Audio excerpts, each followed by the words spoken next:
This is what we learned in the last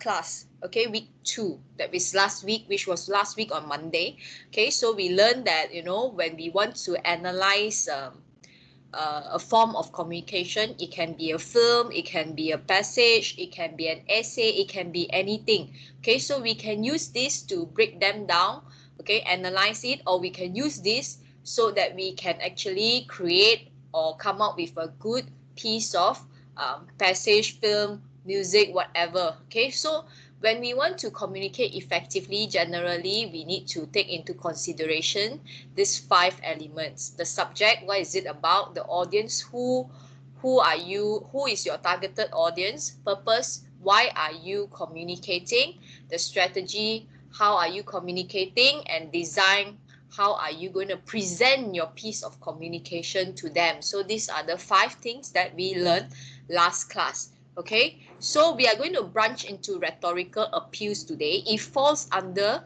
purpose.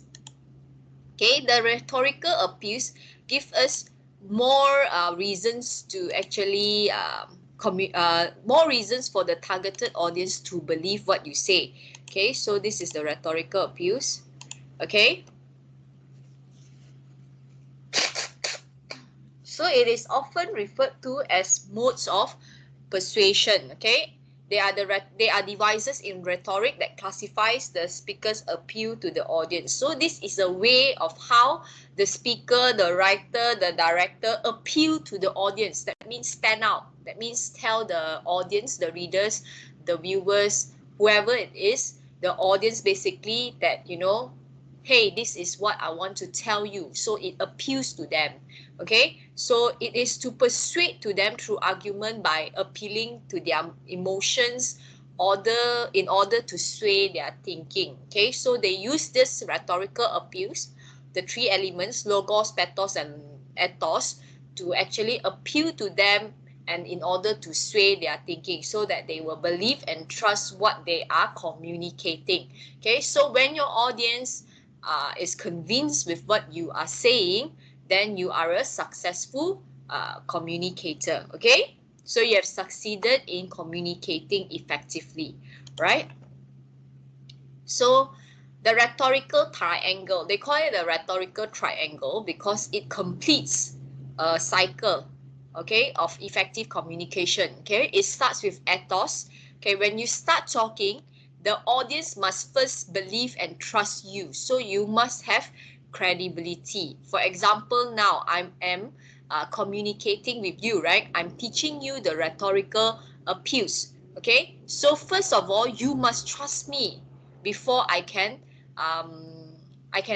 give you this knowledge. You must trust what I say. You must believe what I say. Okay, so I must establish trust and I must be credible to you. So how have I established my credibility then? So you know that I am an English lecturer. I've taught you before. You know I'm capable of teaching this subject, and you know I have the necessary academic qualifications to be teaching you all these things. So that is how I have established credibility so that you trust me. Okay, after that, I need to appeal to your logic, your common sense. Basically, we call it logos. Okay, I call it logos, logical reasoning. Okay, so there must be consistency and logic, meaning I cannot be saying A later and tell you B later. Okay, there must be consistency. So I'm telling you, the rhetorical appeals actually make you communicate effectively. Then I cannot in the next minute tell you something else. Then there will be no logic. Okay, it's not consistent. So I'm telling you these 3 things, okay, will help you to communicate effectively. And why? Okay, so because you trust me and I'm telling you why you should use it and how it makes you more effective in communication, then I have managed to appeal to you in the form of, in terms of logos. Okay, when we trust somebody and we tell them it's logical, okay, then the whatever that I'm trying to communicate will be more effective. Okay, then after that I have to appeal to your emotions. Okay, the Peptos, we call it Peptos, okay? So I'm trying to help you envision what happens when you use the rhetorical appeals to communicate. So when you are credible and you are consistent and logical, your audience will be able to capture whatever you say, okay? And they will actually be swayed by you. So these three elements here work harmoniously together and is very effective, and it will make you communicate effectively to them, to convey the message effectively to them. So this is the rhetorical triangle, the ethos, logos, and pathos. Okay, I'll show you some examples. Okay, so this is a more detailed elaboration. Okay, logos.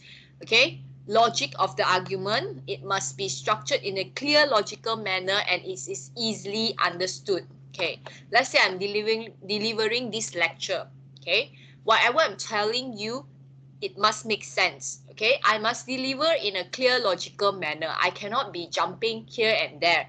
Then it's not clear and it's not logical. The audience will feel confused, and they will not be able to understand what you're talking about.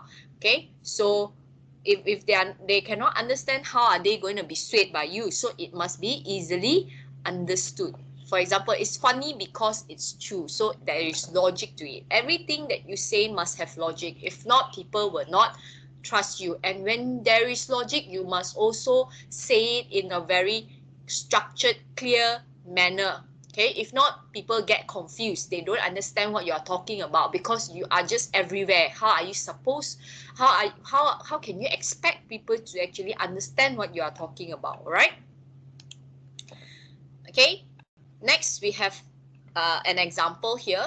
Logos is appeal based on logic or reasons. Okay, documents distributed by companies or corporations are logos driven. Scholarly documents are also often logos driven. Writers and speakers appeal to logos for offering clear, rational ideas. Okay, so let's look at this picture here. We design every WOWO to look like this. Okay, when we talk about WOWO, right? There are few things that come to mind: solid, durability, and long lasting. Okay, so this one appeals to you that WOWO will never look like this. So they are using a picture to convey their message to you. So this is logos. You might find it a bit odd. Why don't they put like directly like a very solid made of steel kind of car there? Instead they put a very bashed up car here for you to see, because it appeals to you. If it's a solid car, you're like, it's another car. But if it looks like that and you talk about WOWO, what is the first thing that comes to your mind? WOWO can never look like that. So they are trying to appeal to you in a logical way. Okay, that WOWO will never look like that. Okay, of course, in advertisement, it must be out of the box. You must make it appealing to the audience, and people will get shocked. How WOWO look like this? Okay, so this is how they use logos in terms of an advertisement, picture kind of advertisement. Okay. Then we have ethos. Like I told you, is the character or presence of the speaker. Okay, he established his position as an expert, like I told you before. Okay, your qualifications, your experience will help you to establish your position and the appropriate tone of voice. You cannot be saying something serious and you sound like a joker. Okay, nobody will actually listen to you. Okay, so mode of rhetoric. Ethos is an appeal based on the character of the speaker. It relies on the reputation of the author. Okay, speaker and writers, we appeal to ethos or character to demonstrate that they are credible and they are trustworthy. For example, when we look at this picture, we know who this is. This is Colonel. Okay, Colonel KFC. That means this person actually created KFC, and we know that when we see this person, we know that we can be assured that his fried chicken is one of the best. Okay, it wouldn't be it will always be delicious. Okay, no matter where and when you buy it. Okay, whether it's in Malaysia, it's in Europe, it's in China, the chicken is tasty if you see this person selling it. So he gives a good reputation of the things that he is selling. Okay, like Oprah and all that also, you know, she is reputable. She has the what Oprah Winfrey show and all that. Okay, so these people manage to establish their reputation. Okay, that you should listen to them. Okay. Okay, now the last one is Peptos. It appeals to emotions or values of the audience. Okay, so it stimulates the imagination and it develops a sense of empathy. It depends on what the material is. Okay, if it's supposed to be like a sad documentary, then it will develop a sense of empathy. Okay, if it's any other things, then it will help you to stimulate your imagination. Okay, how this is being used. This is also a type of uh, pathos element. Okay, so for example, in emotion, engaging the emotions of your intended audience can add an important dimension to your argument. So what kind of emotions does an advertisement like this evoke? Okay, like this dog here, over his mouth there's a duct tape. It says why me. Okay, so you can see that the dog is feeling sad. Why me? Probably he is going to be slaughtered and eaten by people. Okay, are you pouring on the pounds? It appeals to you. If you really like drinking, okay, if you really like drinking and you are actually on a diet, so that people think that, you know, it's just drink, why it doesn't contain much calories, but this one will appeal to you. Are you pouring on the pounds, meaning are you drinking yourself fat? Okay, so these are all appeals. These are all advertisement. That is an example where they appeal to your emotions. Okay, different things have different